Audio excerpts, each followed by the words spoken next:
I have the privilege once again to introduce our speaker of the hour and just love her personality. I love who she is. She's a giving person and is willing to help out anyone that is willing to seek help, kind of thing. I love there was someone on the stage that said this: if you go one step, I'll go two.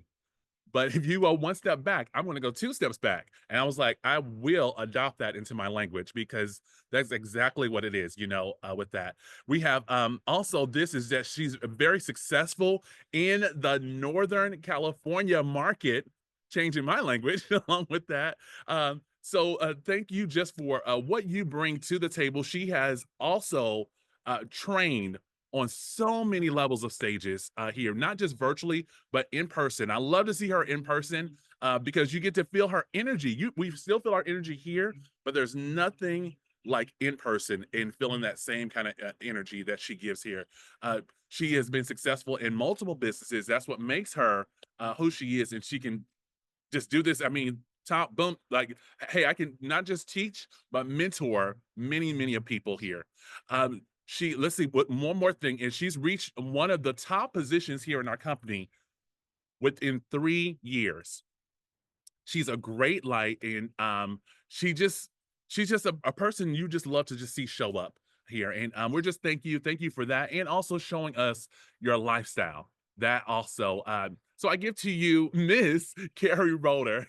Good morning, Mr. Harrison. That was a great introduction. I love it. You know, it's funny. I always feel like the great edification we do for each other, like we should just walk ahead of each other every day, all day, when you're walking into the grocery store or wherever, right? To have such wonderful things said about us is amazing. And that is partially why he is so successful, because he is a student of our industry. And one of the important tasks that we do is, in addition to sorting, is also edification of other people. And you have just mastered it. And I'm super, super proud of you. It's an honor always to be alongside of you in everything you do, and to cheer you on and to be cheered on by you. It's always just, it's a privilege, and it's amazing. And, it is no wonder you're not only successful in our business, but successful in life. So I appreciate your kind words and in opening up our morning. So good morning, good morning, good morning. It is Monday morning. Hi, everybody with your cameras on. I love that. Welcome to the new people who have joined the team recently. Congratulations. Like I always say every week, you have partnered with not only an incredible business, but an incredible team. People like Mr. Clements, Mr. Harrison are working, and all the other leaders are working alongside our Senior Vice President, Mr. Al Thomas. And he is one of the most efficient, effective, successful leaders, not just in our business, but in the industry, not just nationally, but globally. So to be able to work alongside these incredible gentlemen is amazing. Mr. Thomas and I were texting this morning, and I just said, thank you again for letting me be a part of these conversations. And his reply back was like, absolutely, or something like that. So it's always an honor and a privilege. And so, for those of you who are just joining us, when you have the opportunity to work alongside any or all of these leaders, find yourself very blessed, because they're just following a very simple system that is designed to teach you what to do in order to be successful.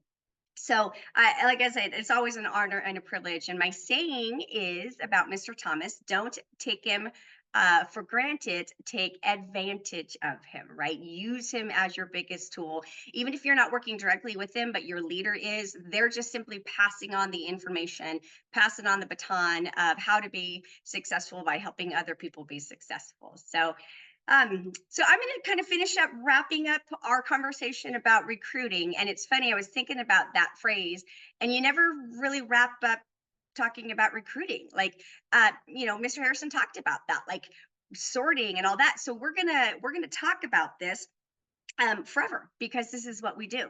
And it's funny. So every morning I do personal development, right, while I'm doing my hair and everything.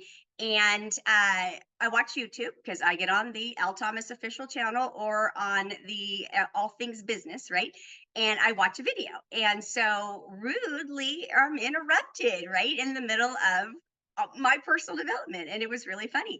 5 minutes ago, the commercial that came on was a woman saying how she, like, I don't know, some sort of weird thing about like Amazon has some money, and she can teach you how to get the money. And she went on to say, most people, something along the lines of, in order to make more money you need to own your own business, but most people can't own their own business because it's too expensive to get started. It takes skills that you don't have. And so she's saying everything that we talk about and why ACN is so simple and perfect for everybody. And I was thinking to myself, she's recruiting. She's recruiting. She's paying to recruit, right? She is paying to throw a net out there and hope somebody hears it and goes, "Oh, you're right. I could never own my own business. I could, da da da da," and then join whatever it was she was marketing. Okay, but she's recruiting. We talked about this last week, that mindset in recruiting is that it's a compliment. Do you remember I was like, if your son or daughter or niece or nephew were recruited, in athleticism or recruited for their intelligence, you wouldn't be embarrassed. You wouldn't be upset. You would be like, yeah, you'd be so proud because being recruited is a compliment. Yes? Right. It's the one of the highest forms of compliment that you can provide somebody by saying, I see value in you. I see value in you. When a professional sports place, right? Like so the Giants or whomever, when they go out and they recruit, they're being very particular because they're looking to make billions of dollars, right? And so they're looking to bring on people who are going to help them fulfill that business need, that goal in which they're searching for. So as we go through the mindset in recruiting for ACN, I want you to really let go that recruiting is a negative thing. When you recruit somebody, you're saying, I see value in you. Okay. Now, and part of that mindset shift when we first get started, and I did it too, okay, when we first get started and we write out our list of 100 people, right, we go through our phone, we start to write our list. We always say don't prejudge, right? Don't prejudge. Please do not prejudge.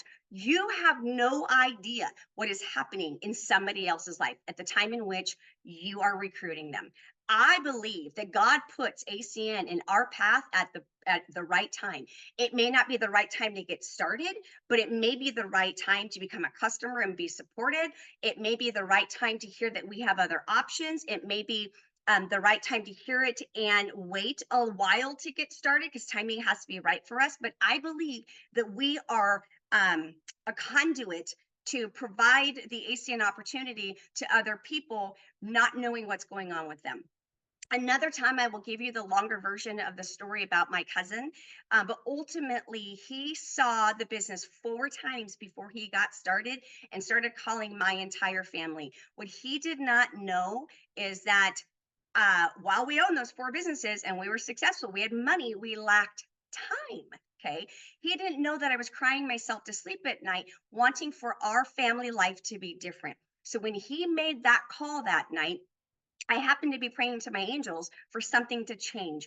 Literally, within minutes of doing that, the phone rang and it was my cousin. My cousin had no idea the timing of him seeing it, seeing it, seeing it, seeing it, seeing it, finally making that call to cousin Keri. He had no idea, but God did. God had a plan that I needed to hear that information at the time in which I heard it. And I believe that whether you call it God, energy, universe, whatever, right? People need to hear that there is an opportunity for their life to be different. But also part of the what we're going to talk about today is what Mr. Harrison was just talking about is the uh, the sorting, right? But so back to the initial mindset. When we first get started and we start to make our list, we're thinking, oh, this person's going to get started. They're going to be successful. I'm going to be able to build a successful business. It's about me, me, me, me. And we talk about that, right? We say, what is your why? What is your reason why, right? You guys will know my reason why, who, by the way, is in Hawaii on spring break. I'm like, you're living a nice life, kid, right? So, but what is your reason why?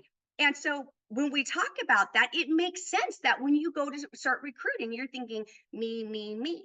The shift I would encourage you to have, especially if you've been around for a minute, is to shift from how can this person getting started benefit me to when I see value in somebody else and they get started, how can I help them?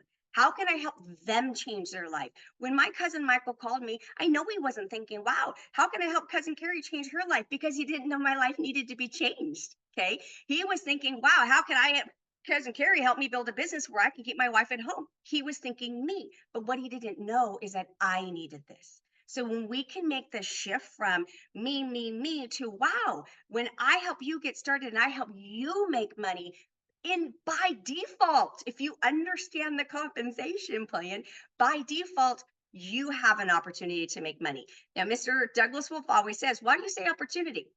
Why do you say potential? Because you need to understand the compensation plan. Just because recruiting, like, look at the compensation plan. You'll understand why I say opportunity to make money. Okay. Now, when you make that shift, and you're able to do that, you're going to do what we call fishing versus hunting. And I talked about it last week, right? Most, like, when you hunt, right? I've never hunted. Okay. I've shot rifles and guns at shooting ranges, which is fun, but I've never actually hunted. But if I were going to be Elmer Fudd, right? I'd put on the whole camo gear, right? It would be cute though. Okay. Anyway, but I put on the camo gear and I do the hat, right? And I guess you have to wear something orange so you don't get shot by your buddy, okay, or something like that. Anyway, but you're out there, right? And you're like, you're laying in wait. You're laying in wait, like do do do do, and you're waiting for whatever animal it is you want to, have go by. So we're going to talk about wild boar, because my daughter's in Hawaii and they have wild boar. And if you've ever had an actual person who grew up in Hawaii cook you wild boar, it's actually really good. My cousin tricked me one time, but it was really, really good. So I did eat wild boar, but anyway, so I like deer. So we're not going to, deer are cute. We're not going to kill Bambi, but we're going to do wild boar. Okay. So, but you're laying in wait and you're whatever, you hear the wild boar and you got to go, right? You got one shot. You got one shot to kill the wild boar to go eat, right? What if you miss? Right? What if that wild boar has a disease? Like, there's all kinds of stuff versus fishing. So let's say you want to go fishing. So I moved into a gated community and there's a cool pond at the entrance, right? And the other day, it was a nice sunny day. Mr. Thomas would be really proud. I had my convertible car top down. I have to learn to say that because when I say I drive with my top down, people think anyway. Anyway, so I was driving with my top down, okay, and I pull. Yes, Mr. Douglas Wolf. So I pull up, and there's like a kid out there fishing, and an older guy out there fishing. I was like, oh, well, I didn't think there'd be fish in that pond, right? It's a tiny little pond, but there must be fish because they're fishing, right? They got one rod. Okay. So when you look at building ACN and you look at recruiting, you have an option. Do you want to go to a little tiny pond that probably has fish in there? Maybe. I would guess the fish in there probably are not edible. Like, it's tiny, like it's, so maybe it's a catch and release situation. I don't know. Or inside of our gated community, there's a huge man-made lake. Okay. So you could fish in the man-made lake, right? So you can take your little fishing rod and right, and just catch, fish all day long. I do like to fish, but you can fish all day long, right? But there's a limit to how much you can catch. Okay. But again, you're in a man-made lake where people are going in there and it's big, but not that big. And little kiddos go in there. So you know what's happening in that lake, right? So anyway, so do you want to fish in a little tiny pond with one fishing pole? Do you want to go into a bigger lake that's with one fishing pole? Or do you want to rent a boat, a chartered fishing boat, and go into the ocean and drop a net? Do you want to go in the ocean and drop a net, wait an amount of time, pull up that net and see what you caught, right? What do you think is more efficient? A single rod in a little tiny pond or a man-made lake, or renting a boat and going to the middle of the ocean and dropping a net and seeing how much you can catch, right? And then when you go through that, you pull up that, right, and you pour it out into your boat, and then you're going to go through and you're going to pick through, right? You're going to be like, oh, nope, don't like that fish, or oh, what is that, right? So you're going to go through, right, what it is you caught. Yes, exactly, Kush. I love Kush. You're going to you're going to go through what it is you caught, and you're not going to necessarily be able to use everything you have in front of you, but the majority of it is you will. So when we recruit an ACN, when we can fish versus hunt, right? We're going to eat better. And when we can do it in abundance, we have a better chance of eating dinner that night, right? Of being able to build our business. Now, we have a saying, and Mr. Tony Kupic says it all the time. You want to have a lot of people do a little bit. So that's what this net concept is. So you pull up this net, and while not every fish that or species, right, that ends up in your net, because there's going to be those rotten apples in that net. Okay, you got to toss out those rotten apples in your net. Okay, but then you're gonna have some fish, and some fish are going to be more sustainable, going to be more hardy, right? They're going to be bigger. They're going to have more meat to them. They're going to have less scales. They're going to be easier to clean. That part I don't do. That's disgusting. But do you get my point? So same thing with ACN. You cast out your net. Right, you show it to everybody because you don't know where people are. Just like my cousin Michael didn't know where I was in life. Okay, but when you find the person that goes, oh my God, you had no idea that I was praying to my angels when you called. I am so hungry for success that I'm going to out earn you quickly. I'm going to do all the things that is necessary. I'm going to follow the very simple system because the timing was right. If I had been introduced to ACN any earlier than I had, the timing was not right. I was still in a position in my mindset that we were going to make our four businesses, four traditional businesses, work because we had spent hundreds of thousands of dollars and decades of time to build these businesses. I wasn't going to walk away from it, but the timing was right when I was invited and introduced to CACN. Okay, so another thing about recruiting is as we go through and recruit, and we introduce this. One of the mindsets that I really like, and I did this well before ACN, is when I engage with somebody, I lead with the end in mind. And it's really funny because I believe everything. I believe in energy, so I just kind of go through and I click and on something, Mr. Thomas. And so the topic this morning was lead with the end in mind. And as I was listening, I was like, wow, that's something I say, right?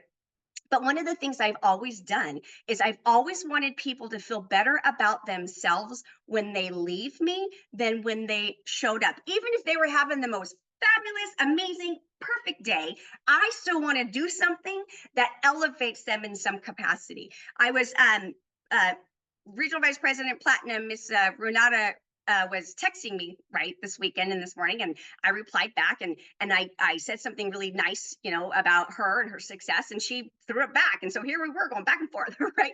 But you know what?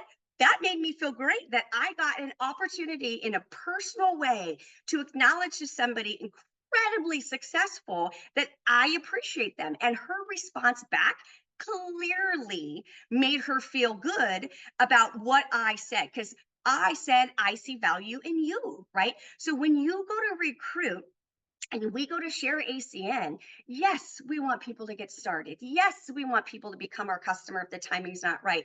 Yes, we're going to toss out the rotten apples. And you know what I mean by toss out, right? However, when we lead with the end in mind that we simply want to put them in a position to feel better about themselves when they leave us versus when we started that engagement, that is where people will be attracted to you and they'll feel good about you and they'll remember you. So if I've ever not done that, I apologize, but that is always my focus even when I interact with all of you. So that is something that I super hyper focus on. Okay, we're gonna talk about that next week. Okay, so as I said, he talked about start with the end in mind, and he was talking, Mr. Thomas, and he used the example of building a structure. Okay, and he said you need to see it before it exists, right?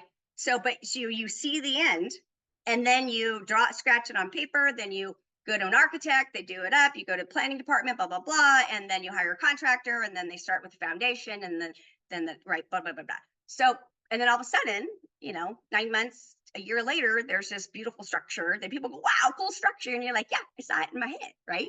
Same thing here. Are you visualizing what it is you want out of ACN? Are you visualizing? It's over there, so I'm not going to grab it. But did any of you buy a map, right?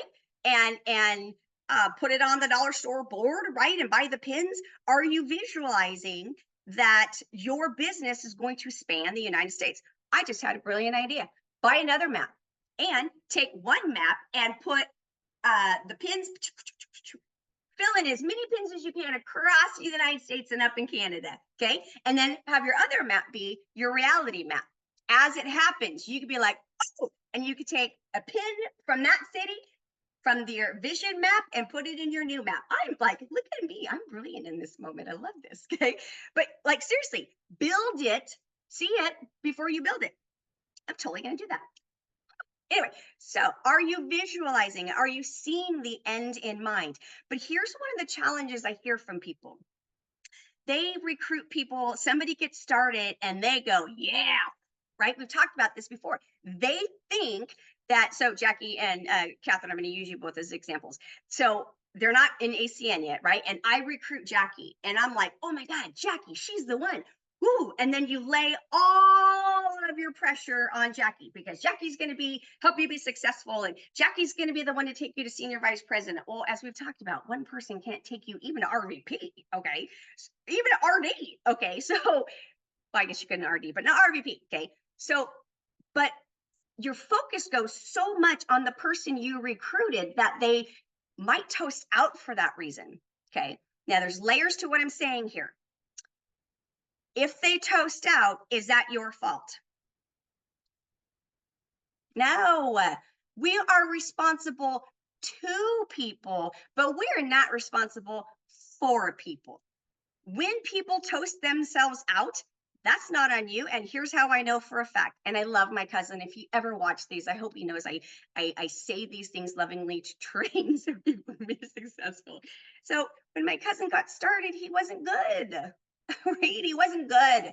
And he didn't go to the first international training event. You heard that story, right? His wife forgot to push pay like on the plane ticket. Like that doesn't make any sense to me.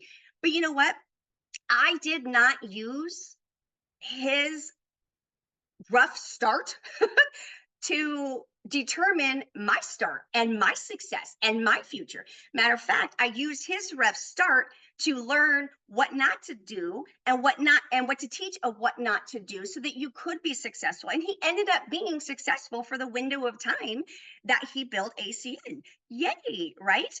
I don't even know where I'm going with this. So that's so funny. I lost my train of thought. But so just understand that we're responsible to people, but not for people. Okay. My cousin wasn't responsible for my success. And weirdly enough, I was driving yesterday and I was driving past a mall.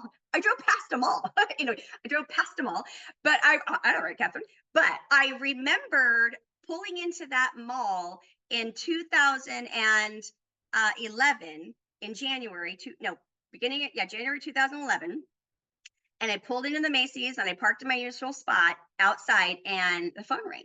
And it was actually my cousin's wife. I had just hit the position called team coordinator, which is now today's regional director. And she was congratulating me. And I was like, thank you. I bypassed them in the compensation plan like that. Like that. They were not responsible for that. They got me jump started. I did the work to have the promotion. So during the team coordinator, regional director, all that. So in every category, we were in top producers. So we were running circles at every international. And I remember the senior vice president at the time, I wasn't working directly with her ever, right? Ever. But I remember she kept receiving me at the bottom of the ramp, and which I appreciated because you got those heels on and whatever. But yeah, so she hugged me and I said thank you, and she literally pulled me away from her and looked me and grabbed my face and she said, I didn't do any of it. This is all you. You did all this. I've not helped you one ounce. This is all you. And I humbly put my shoulders back and said some choice words and was like, yeah, you're right. I did it. And I did it without you, without your help. And I walked away because even though she was my senior vice president and she was making a ton of money off of me, okay, she did not help me one lick. Yes, I would take people to regional events and she would be there training and all that, but actively building in my day-to-day business, no. She was responsible to me in that she provided the environment and all that, but she wasn't responsible for my success. If I had failed excuse me, when I have failed an ACN, because we all fail, okay? That's how we move forward. We fail forward, okay? When I have failed at times in building my ACN business, is anybody responsible for that but me? No, it's just me. I'm the only one responsible for my success and for my failure. So when you get your next Jackie Black started and you visualize her face as what's going to take you to RVP, no. Okay. What I want you to do is I want you to visualize a whole bunch of bodies and I want you to leave the faces blank because you don't know who they're going to be. Jackie Black's going to introduce you to Catherine Williams, who's going to introduce you to Maria, who's going to introduce you to Rick, who's going to introduce you to Al, who's going to introduce you to Kush. And next thing you know, you have a business, an international business. Okay. So visualize it, but leave the faces blank because you don't know. Okay. So, and that's along the lines of sorting. Okay. You can't say the wrong thing in inviting. I've kind of decided that in my own little world, okay? Because I was invited wrong. But you can't, and I've messed it up. You can say the wrong thing in inviting, but you can't say the wrong thing to the right person when they see the ace in opportunity. You could do the worst presentation in the world. Matter of fact, I have, and people get started. You're like, oh, crap, I said all that wrong, right? People get started. It's the best presentation they've ever seen. They don't know, okay? And here's another layer to that. You remember I say things in layers? You do the worst presentation ever. They get started. They go to an event where they hear somebody else do a presentation that's like accurate, right? And they're like, they look at you, they look at that, they look at you, they look at that. And here's what they're saying them to themselves, either internally or to you out loud if you're really good friends. Dude, you sucked. If you can do this, I can do this, right? You just gave them faith that anyone can do this because that was the worst presentation in the ACN history, but you're cool, right? And by the way, if you're making money in residual income, if you've ever gotten bonuses, you're making money in ACN, okay? So it gives people faith. So, but the sorting, we're going through the numbers. We're casting that net. We're pulling it up. We're dumping it out on the boat, and we're going through. So, a little thing that I learned years ago when we talk about leadership. So, and I offer for you all to adopt this. Okay, 100 pennies.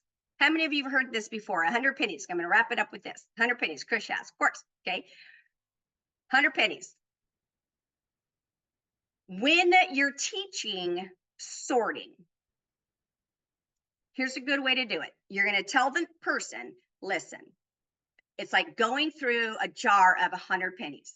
You can take 1 penny out at a time, or I should have brought pennies. You could take 1 penny at a time and you can examine the penny to go, oh, okay, Mrs. Roeder said a 1973 penny. A young man was listening to some really good like 80s music and he was singing. I was like, wow, fancy that you know this song. He's like, oh yeah, I know all the classics. I was like, oh good God, when I was your age, my parents' music was called classic. He goes, oh, how about vintage? I'm like, oh my God, call me vintage. Anyway, 1973 pennies, what you're looking for, okay? Because that's good year. Year I was born. So you can examine your little penny and go, oh, it says, 2012. Wow, she said 1973. Maybe if I rub it, nope, still says 2012. I mean, if I flip it over, if I toss it, it'll turn into a 1973. No. Okay, fine. And you set it down. You grab another one. Oh, 2025. Wow, that's shiny and new. Oh, is it a 1973? No. Okay. Next one. Oh, 2000. Oh, that's neat. It's 2000. That's an even year. Blah, blah, blah. Oh, nope. Okay. Oh, 2002. Wow. If you do it backwards, 2002, 2002. Whoa, right. Okay. No. Oh, next one. Oh, 1991. What are the odds that I would get something that you could go 2002 backwards, 1991 backwards? Whoa, and you sit there and you focus like on the most random things on the pennies. When you're looking for a 1973 pennies, you're looking for 4 of them to go regional vice president. Okay. So you can do it one at a time, like fishing in the little pond, okay? Or you can take that jar of 100 pennies, pour it out, and you can put on your glasses if you're vintage like me, right? And you can burn through. You're like, nope, 2002, 1991, 2025, and you can just burn through. burn through. Hey, that's your new business partner. 1973. Yeah. But now she's Jackie Black. And you're like, oh, Jackie Black. Oh, I love you. You can take me to RVP. Oh, okay. Cool. Thanks, Jackie Black. Set her to the side. Okay. Now you're going fast, right? And you're going through, and you're going through, and you're going through, and you're going, and your pile's getting smaller and smaller and smaller and smaller. And you're like, oh my God, there's no more 1973 pennies in here. What is going on? And finally, you've gone through like 75 pennies and you've got your Jackie Black, and all of a sudden, what? 1973 penny, right? And it's Catherine Williams. And you're like, what? Catherine Williams, exciting. Well, you've learned you need to go fast. Okay. So you're like, Jackie, meet Kathy, Kathy, meet Jackie. Together, we're going to make a ton of money. We're going to be very successful because we're going to go through your jars of 100 pennies, right? And so then you're going to start getting in their jars of 100 pennies, and they're going to start doing it, and you're going to be modeling for them what it looks like, because you're going to go back to your pile of pennies and you're going to start burning through them, and then you're going to get to, like, where there's 10 pennies left, and you're like, Mrs. Roeder said I need 4. Crap, I have 10 left.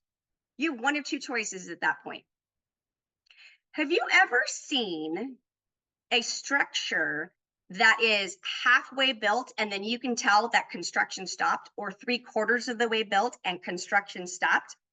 Do you know how much time and money was wasted? Do you know how disappointed people are, because to all levels, because it didn't get finished?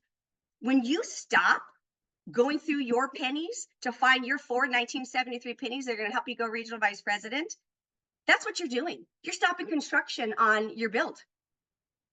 You're stopping construction on what you visualized and went to the architect and the planning department and did all and hired the contractor. You're stopping your vision. Finish going through your pennies. Finish, because you know what? Number 99 that you went through might be 1973, right? Might be a Marvita. And number 100 might be a 1973, and maybe 100 isn't, and you only have 3 out of your 100. Well, you know what, guys? Go grab another jar of pennies. Go grab another jar, dump them out, and start burning through them again. People have asked me, how many people did it take for you to go regional vice president that I personally recruited? I was like, I actually have no idea. I need to go through my thing and look, because I have no idea, but it was a lot. It was a lot. And here's why. Back to what I started in the beginning. When I understood, when I can change other people's lives, by default, my life will change. And the happiest phone calls I get, some of the happiest phone calls I get from our business partners is, oh, Mrs. Roeder, I got my first direct deposit. Yay! Like, that to me is so exciting, because I know the belief that person has is now there. And now I'm responsible to them to provide the environment, to provide the encouragement, to help them believe in themselves. For me to send that to a woman making a ridiculous amount of money as a top producing platinum regional vice president, when we do that for other people, when we can build them up and then they can move forward, not that she needs that, but you know what I mean, right? But when we can do that with our new people and provide the environment, Mr. Provenzano says, we have a responsibility to provide hope and opportunity and the environment to win. But he also says, you know, that we're not responsible for them, but be responsible to them. But how you can be responsible to them is by dumping out your jar of pennies, burning through it, finding your 1973 penny, asking them, who do you know? Dump out your jar of pennies and let's do this together. Let's burn through these pennies together. And when you do that, and everybody is dumping out their jars of pennies and tossing pennies, right? That is where you can have the momentum it is that we're all looking for in order to have what it is we desire. We can finish building our house, or we can finish building our structure, because it takes several different, you have a main contractor, but it takes different subs to build it, right? It's the same thing here in ACN. It's the same thing. And I'm going to end it with this, because I went long. I'm going to end it with this. Do you guys know, when you build a structure and you have the foundation, do you realize the work that is done before you see that foundation, everything underneath? Do you know that? Do you know what in ACN, do you know what all of this is underneath? Personal development. It's personal development. You can build the most beautiful structure in the world, or you could build a tiny home, whatever they're called now, right? But if the foundation isn't solid, if the work underneath the foundation, imagine this. I will end this way. Imagine this. You build the most beautiful structure, right? And you do all of the work underneath, right? You do like the electricity and all that stuff underneath the foundation. What if you forgot to do the sewer part? That's pretty gross, right? Yeah. Well, the sewer part is the negativity that we have to get out of our head, right? It's a reality of life. You have to go to the bathroom and it has to go somewhere. I know I'm being gross and this is being recorded. I know, but I hope you understand the visual of what it is I'm trying to get you to understand when it comes to personal development. We all have negativity come in, but we all need to have that negativity go out. Okay. So personal development is how that is done. And when you can be the person that you want to be, when you can see your structure built and then you start going through your pennies, the people that are your 1973 pennies are going to have confidence in you that you know what the end looks like. You're leading with the end in mind. You know what your structure looks like. You know what your house looks like. I have the absolute chills right now. Have confidence in you because you have seen it. So that's what I have for today. I'm actually really excited because next week I'm going to talk about using networking events to help you build your business and different ways that I've learned over the years of doing this. So I appreciate, as always, the opportunity to share my thoughts and my experiences. And I usually say that when I'm talking to you, I'm talking to me because I can see me too. I learn to apply everything that I learn as well. So, but I do appreciate this, and Mr. Thomas, when you see this, love you as always. I so genuinely appreciate the person and the man that you are, not just in ACN, but in my life personally, professionally and personally. You are just a tremendous human being, and it's an honor to work alongside you and all of the amazing people on this call. And as every single one of you find success by following the very simple system that he teaches. I want to be part of the people that receive you at the bottom of the ramp because it would just be a privilege to give you a hug and to celebrate you very loudly. I am very loud. So, anyway, so I'm going to turn this call back over to you and I will see you next Monday morning. Have a Thank you. wonderful, fabulous week, everybody. Go out there and move your business forward.